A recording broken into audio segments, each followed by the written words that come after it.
TV 999 news కి స్వాగతం. కొమరంభీం జిల్లా జైనూరు మండల కేంద్రంలో రోజురోజుకు విద్యుత్ శాఖ అధికారులు నిర్లక్ష్యం పెరిగి ప్రమాదాలు జరిగే పరిస్థితి నెలకొంది. విద్యుత్ వినియోగదారులకు ఉన్న సమస్యలతో పాటు స్థానికులకు ఇబ్బందులు కలిగే శాఖాపరమైన పనుల్లో ఆ శాఖ అధికారులు నిర్లక్ష్యం వహిస్తున్నారు. దీంతో ఎప్పుడు ఏం జరుగుతుందన్న ఆందోళనలో జైనూరు వాసులు ఉండగా అధికారుల తీరుపై మండిపడుతున్నారు. విద్యుత్ ఇబ్బందులు కలగకుండా వారికి శాఖాపరమైన సేవలు అందించాల్సిన విద్యుత్ శాఖ అధికారులు వారి బాధ్యతల పట్ల నిర్లక్ష్యం వహిస్తుండటంతో ప్రజలు తీవ్ర ఇబ్బందులు ఎదుర్కొంటున్నారు.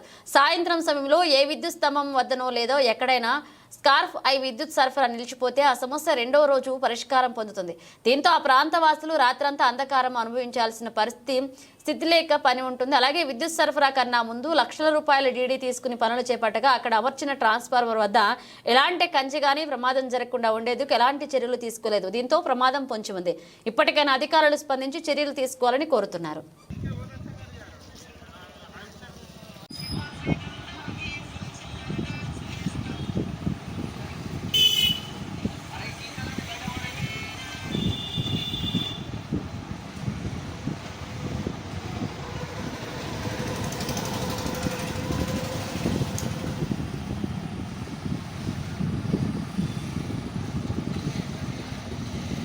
बाद में